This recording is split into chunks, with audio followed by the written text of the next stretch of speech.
Hey guys, we're back. We're back like things that were awesome and then they sucked and then they were awesome again. Just like that. Oh, hey, peace to Young Act of the Lord Mob. How are you doing this evening, sir? Congratulations on the new single. Um, I've got a buddy getting ready to hop in, but totally cool to pop in and talk about your new projects. I think that'd be dope. Right now, kind of the topic is UFC fighter pay. I'm not sure if you're familiar with UFC heavyweight champion Francis Ngannou. Um, the man is very easily the baddest man on the planet, possibly ever of all time, and he's fighting on his very last contract in the UFC. Now, he has said that he is no longer going to fight for $500,000 or $600,000. Now, um, it has been said by Henry Cejudo, who is himself a former two-division UFC champion, that Habib Nurmagomedov would make upwards of $10 million a fight. Now, don't get me wrong. I think that Habib is for everything that he contributed to combat sports, absolutely worth whatever you pay him.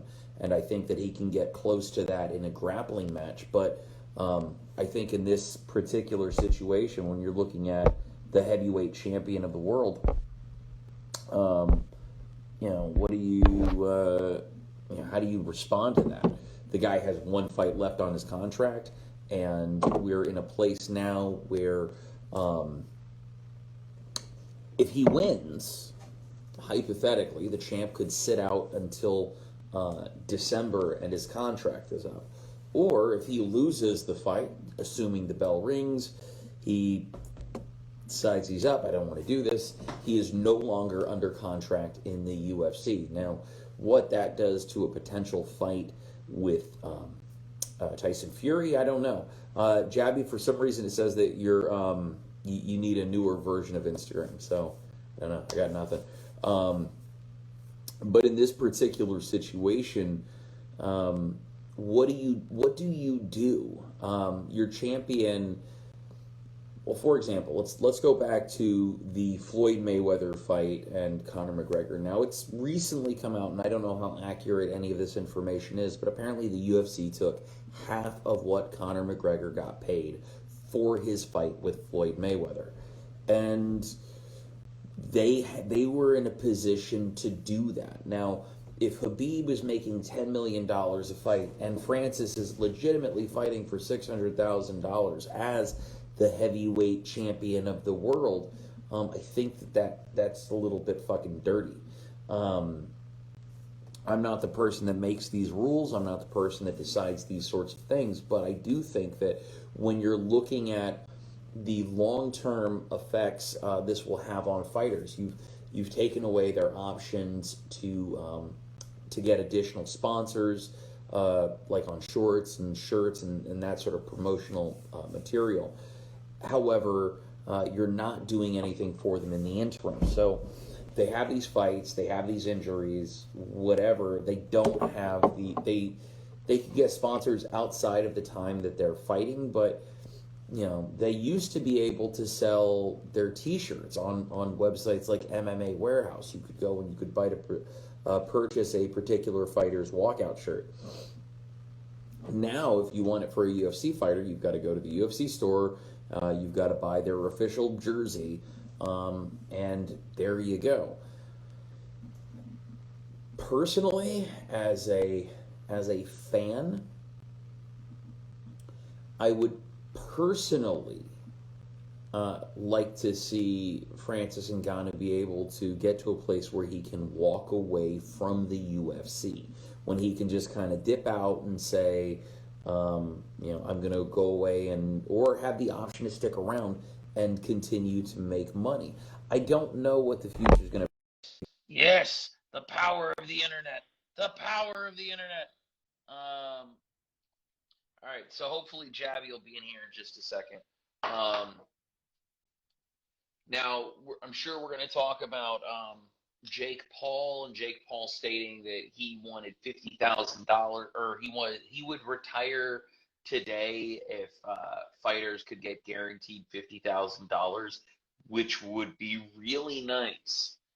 I don't think that I don't think it's awesome having guys who are professional athletes have to. I guess you don't have to work a day job, but they don't make enough money in the UFC, especially without being able to take on sponsorships. If you're a fighter from like us from Alaska, right? Those those sponsorships, man, those can make you, or the inability to have them can break you. If you have a local fighter out of Anchorage that is able to get sponsored by, imagine uh, if you were able to get these guys sponsorships with like Nusagaya, where they didn't have to worry about food. All they had to do was worry about walking out to a plate with the grocery store on their shirt. I think that's important, and I think that a few years ago, the smart money would have been telling a young fighter to go to the UFC. Now I would tell them that there are so many other options that they can really do anything they want. Okay. You can go to Bellator and you can make a really serious living. I'm pretty sure Austin Vanderford, who by the way could have been signed to the UFC, it says you're unable to join for some reason. So I guess if you want to send me a request, I can just add you. Um, he's doing quite well in Bellator, probably better than he would have done in the UFC. He would have a lot of the issues that he would have had were because of who his wife is. Don't accept. Boom. Heck yeah, we made it work. Kind of. Maybe it might be too soon to get excited, but I think we're making it work, or we're not. Um, so I'm hitting accept. I'm sending the invite. We're doing it all. We're getting it all covered. It looks like you're about to pop in at any second. So I'm just going to hope for the best. I don't know what's happening. The internet hates us. I'm going to go with the internet hates us.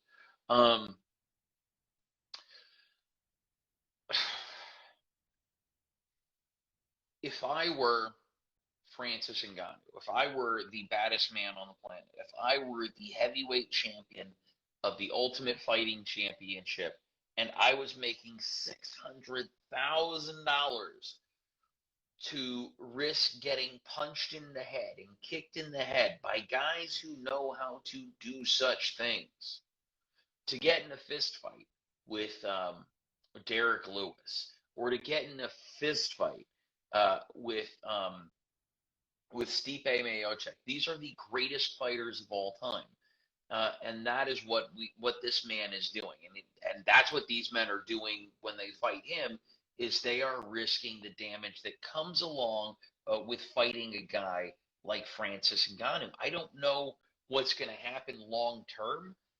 What this is going to mean for the UFC if they're not able to re-sign their heavyweight. Fuck yeah! Sorry, I mean to curse, children. Ugh. How's it going? All right. It's going well. For those that don't know you, just please take a quick second and reintroduce yourself. My name is Giovanni DeVera, and I've been in the MMA community for quite a long time, over a decade. At least the AFC, Alaska Fighting Championship, and stuff like that. Everything here in Anchorage, I've been involved for over a decade now. Check out his Instagram page and find out more about Coach. So the topic today is fighter pain, and as a coach, I know you have some opinions on this. Now, the situation specifically that brought this up is the Francis Ngannou contract negotiations, but on a broader scale, like what are some of your thoughts as a coach? As a coach, I've only gotten people to the entry level of UFC, and I think I heard you say it earlier. It'd be nice if these guys didn't have to work for a living, for the first few contracts. our first few fights, it's really a shame that these guys get signed to the UFC and, a lot of them have to work, or have to live like a broke ass dude because 10-10 really means, if you think about it, 10-10, it's not that much. You probably, if a fighter goes 10-10, he's probably coming home with like 24 G's, right? So Maybe, you're talking maybe about even that, but less. you're also talking about you got to throw in taxes. That's You true. got to pay your corner. And I was just talking about the corner and and management's anywhere from 10 to 20%, depending who your manager is, right? So that's like the average is 15%. So 15%'s gone. You got to pay your corner and coaches. And then you got to save some for taxes. You're right. And it's really a shame that these guys get to the highest level of fighting and still have to work their job or, like I said, be broke. Well, I think it's more than just that. I mean, we're talking about the UFC, whether it's like entry level UFC or guys that have been in there for a few years. The inability to make extra money and to really be able to capitalize off of what you're doing. 5 years ago, you could, I know some people thought it was tacky, but I really appreciated being able to go and purchase a fighter's fight shirt. Like it had all their sponsors, all the folks that regularly showed them love. Right. And you can't do that anymore. It's not a thing that happens anymore. As a coach, do you think would you still push a young fighter towards the UFC, or would you look perhaps at a different organization? I heard before I lost it. I cut out. I heard you say something about going to Bellator and how Austin Vanderford is doing well, And I feel like I heard Jared Simmons tell you the same thing. It's always best to start in the UFC. Starting out in Bellator on our prelims is a rough scene, and usually the pay is not very good at all. Yeah, you can get some sponsors, but the average Joe fighter who's like 3-1 or 4-0 is not going to get pulling some big sponsors. The average regional guy isn't Aaron Pico or Vanderford, who's married to I forgot her name, but Yeah, well, that was, I think, a big part of the reason that I don't know that there was more of an interest in him, but he also went. He won on the Contender. He won on the Contender, but he won on the Contender, and he didn't get signed. Right. So it's not like he was he was a regular 3-0 fighter. He was a 3 or 4-0 who had won on Contender and didn't get signed. He already had a platform. Whether or not his wife played much of a part in it is something else to discuss. But yeah, he walked into Bellator with a platform already based off of the Contender win. And yeah, Coach Simmons is probably 100% right in that, just because you come from the platform of the UFC. Because once former UFC fighter, and you're able to put that on the bill, it's not even that. It's not even that. If you have a good manager, like Carlton fought in the PFL before UFC, right? My guy Carlton Minus, and the PFL paid him $14,000 to show. So when he made his UFC debut, he got to skip that part. Like, no, we're making Carlton starting at $14,000. Yeah. So it's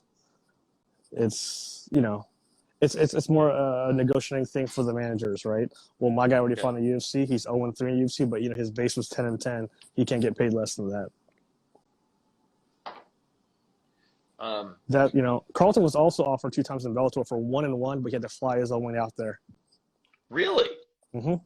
The prelims before COVID, the prelims of Bellator is booked with mainly local people. Local people get paid shitty, but they sell these tickets. The people you see at Bellator, I mean, the fans you see, a lot of them those tickets are sold to the prelim fighters who are local to that venue or around that area. Yeah. I don't know, like post-COVID, but pre-COVID, that's how it was. Carlton was offered twice to fight for 1-1, but he had to fly his own way out there. That's crazy. Yeah. Holy shit! I didn't know that. Thank you for the education. Yeah, I mean, it's always like, I love Bellator and PFL, but it's always nice to make your first big money in the UFC. That way you have that way your manager has something to go off and has some, like, almost like a leverage tool, How was your experience as a coach? dealing with and interacting with the platform that is the UFC? You broke up. Can you repeat that question, please? So, as a coach, how was your experience of going to the UFC and seeing that how they operate? Like, was it an eye-opening experience, or? I think the eye-opening experience for me was talking to other coaches and fighters and how broke they were and how much they needed to win, you know? Yeah. Especially during the COVID era. Like, I think for when me and one of my fighters got flown out there to do some, like, just for like a week to do some contender series footage and stuff like that, you know, I met some friends along the way outside in the heat, and they're just in the same boat we are, you know, as far as like not making money and like they have to do some side gig jobs or have a full-time job. I met a guy out there who was hoping he would win his contender series thing and his YouTube channel would go off, you know, because it's just, I love and hate fighting at the same time. Well, do you think that the amount of money involved now kind of complicates things, or the number of fighters? I mean, going back in the day when there were maybe 200 fighters on the roster, or maybe 100 fighters on the roster, and each division maybe had 15 guys, to where it's now this global empire, and there are so many organizations, and there are so many fighters, that there are so many eyes that you're trying to vie for the attention of. But I'm sorry, what was the question though? Okay. So I don't even know that there necessarily was a question in there, but like, I guess as a coach, like, how do you deal, like, how do you work with I mean, can you work with athletes, what are the other options? I mean, as far as if you have sponsorships taken away, or sponsorships are harder to compensate, or to, Right. yeah. I always tell, I mean, I don't know if this is, I'm just going to say it, but like, I always tell these up and coming kids, like, if you want to be in the UFC or make this like your thing, like, unfortunately, you're going to have to, you know, lose some money to get there, you know, if that makes any sense, and sacrifice time and stuff like that, you know. You got fighters in regional scenes, even in Alaska, who are trying to fight for, who are too worried about money at a lower level, you know what I'm saying? Yeah. And I like to tell my guys, it's like fighting here locally is like, you know, going to college, right? I can't apply to be a doctor or a lawyer, right? I got to go to school for that, right? You know? Yeah. I got to get a loan. And if you're really about it, then I think some of these guys need to realize that you're going to be broke for a while. It's just the way it is. Well, I think that that's with anything that Right, that yeah. requires a certain amount of skill to be good at. You have to Mm-hmm. continually, and you've got to put in time, and time is money, and then you've got to put in real money to Yep, maybe, and you got to for me, sacrifice. Yeah, it's a lot of sacrifice if you really want to do it, you know? yeah. Trust me, I got fighters who I wish would quit. You know? I What do you really mean when do. you say that? What do you mean? I don't want to drop it. I have fighters who think, No names. We don't need names. yeah. But when you say like, I wish they would quit, like, without trying to say names, like, Mm-hmm. actually, I think I know what you mean, but yeah, there's really nothing. There's no money in anything at the lower levels. Right. It Yeah. really you know. has to be done for fun. Yes, for passion, right? Those are the guys, you know, who are, you know, there's fighters, even in Alaska, who, if there was no such thing as UFC, or if there was no possible way to make money through fighting, they would still fight, you know? Those guys, or the guys who think training and getting ready and staying in shape and learning is fun, those are the guys I'll root for, you know? Or Yeah. I'll push them to keep going. Because if it's ain't fun, if you're here solely for money, I mean, like, I don't know. It's a rough road if you're here solely for money. That's what I think. That's just me. So Suplex Beat Bruisers wants to know, are they wasting time? I guess he means the fighters.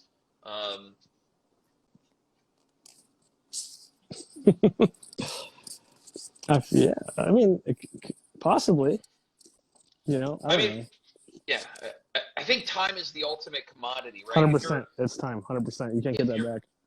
If you're building towards something, right? If you have a long-term goal that is attached to this thing that you are doing, as long as you maintain the focus and you have your sort of like watermarks of this is how I know I'm on the right path, and you're continuing to hit those ticks, right? And being like honest with yourself and your like your self-talk and like this is where I'm at, putting your marks. Am I on the way to going and doing what it is that yeah, the fighters you want to quit. Yeah, would you tell a fighter that they're wasting their time or that they? No, I would tell my fighter. I've had these arguments with my fighters before, you know. How does that conversation go? And like if you can kind of like walk us through like the decision making that you're doing. I don't own a gym, you know. It's almost like and the fighters I do get are usually recommended to me from somebody, and you know, I spend a good time of getting to know all these guys, you know, in and out of the gym, and man, I get pretty close to all my, you know, I've trained over 25 fighters, and I think even till this day, like I'm in touch with all of them, you know. So when you're when you're good friends with someone, when someone's your good friend, you can tell them the truth, right? It's almost like that. That's how I feel. If someone's your good friend, you can tell them the truth about something, and that's how you want to fight. That's why I can't work for a gym or like, you know, taking every fighter. You know, I get too emotionally invested in these guys, and shit's hard. I mean, I have fighters who have no interest in being in the UFC, right? They like doing it. You know, they work a 9-to-5 job, but when they can, they want to take a fight in the AFC or in the Valley or in Soldado. You know, that's nice. You know. But there's so much freaking training that goes on, right? A lot of these guys think they're training so hard. They think they really. Even myself, I have fighters myself who think they train hard and they train a lot, which they really don't. Yeah. I think we have a question for you, and I do want you to clarify as a coach that like training as a professional fighter is a full-time job. Like. That doesn't pay well. Yeah. That doesn't pay well, and you know, so if you own a business and you want a really good tax write-off, you can sponsor a fighter. There are ways to do That's it. true. Like there are legal ways that you can write off sponsoring a fighter. You know, and if you've got a protein supplement shop, perfect. Yeah. So the question that is asked is from Fault Chris. Gio, who is your favorite fighter you've coached? Now you've got like 25. I don't want to say kids, but coworkers. No, I call them my gym sons. I call them my gym sons. What's up, Chris Falky? My favorite. What was this question? My favorite fighter I've coached. Fortunately for me, I've coached my best friend, so that's a little easy. It's pretty easy to say like my best friend, former AFC heavyweight champion Bryce Palmer, which is his cousin, by the way. But as far as like my favorite, I would say it's a toss-up between Maurice Mitchell and Bryce Palmer. Bryce Palmer is my easy way out because that's my best friend. So I've got to mention Maurice Mitchell. Okay. He is a bad man. Like I can't tell you anything about him as a professional fighter. Only what I've seen from 907 Wrestling. Oh, okay, yeah, right. Holy smokes! And I don't know if you're a wrestling fan, and I'm not. My partner in the Punchy Kicky podcast is very much a pro wrestling fan. Okay. So he got me into the local scene. And Maurice Mitchell, when I saw him wrestle, I knew he was a fighter because the way he moved. He was very aware of everywhere he was and where everyone else was. And then I saw him throw up kicks that, like, you only know how to throw, like, if you know how to throw these kicks. Right. And so I'm assuming training with him has fun.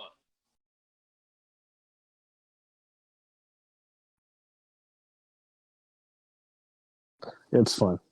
Oh, I lost my From audio here. Punchy Kicky trying to call in. Oh, okay. Um, so, um, yeah, yeah, Maurice Mitchell is a hell of a fighter. So I'm really excited that you brought him up in conversation. Yeah.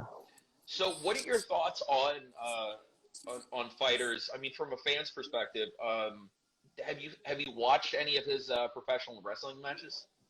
Yeah, I've caught most of them if they were in Anchorage at least. Yeah, Okay. there's a handful I missed, but for the most part, they do like a 907 Academy showcase show every month, and I try to make it one of those. Um, as a fight as a coach of fighters, what are your thoughts on on using professional wrestling even to keep the skill set warm or even just to stay active? I never thought of that, but I think it's cool in general. I have a couple ex fighters who also wrestle, so it's pretty cool. I got 3 guys who are wrestling, that used to. I mean, I think one of them, Dennis Bryant. Maybe if I saw him. He's known. What I does he think go he's by?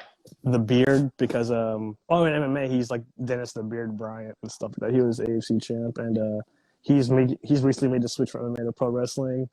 And then I Okay. got one of Maurice's good friends who I used to train, Chase Eberson. And it's cool because Chase Eberson and Dennis Bryant both did MMA. I've both worked with them. I've done camps with them, and now they're a tag team now. So it's pretty cool, That's awesome. right? So I love seeing it. I hate seeing them get hurt. So this is all I love. This. Yeah. I think it's cool when you see guys who have really risked like getting hurt doing crazy shit off the top rope. Yeah, Um, it's and to see them like not, they're still taking a hit, but they're definitely not taking the same hit. yeah. They're definitely and they seem to be having more fun, generally speaking. Yeah. Or a different kind of fun, a different kind of fun. Yeah, Either way, like I'm sure the training is awesome. I'm sure the training is lots of fun. I can only Um, imagine. all right. So do you have any events coming up that you want to give a shout out to? I know you're busy. I have family Um, stuff I've got to do. we were supposed to have an AFC event in February. I'm not sure what's going on there, but I believe I'm hearing there's some big news coming out of the AFC. So once I know, I'll share it with you, and you can let people know. Please do. Please do. Coach Gio, thank you so much for your time. Thank you so much for your energy. Thank you for your input. Thank you for keeping me on track. No problem. It's what a coach does. All right. Thank you so much, and have a great evening. You too. Bye. Bye bye.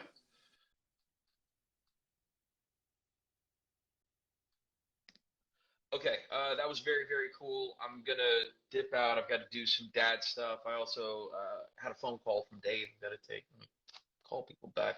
Good stuff's happening. Awesome stuff is happening. I'll probably be back on a little bit later. Love you guys. Have a great night.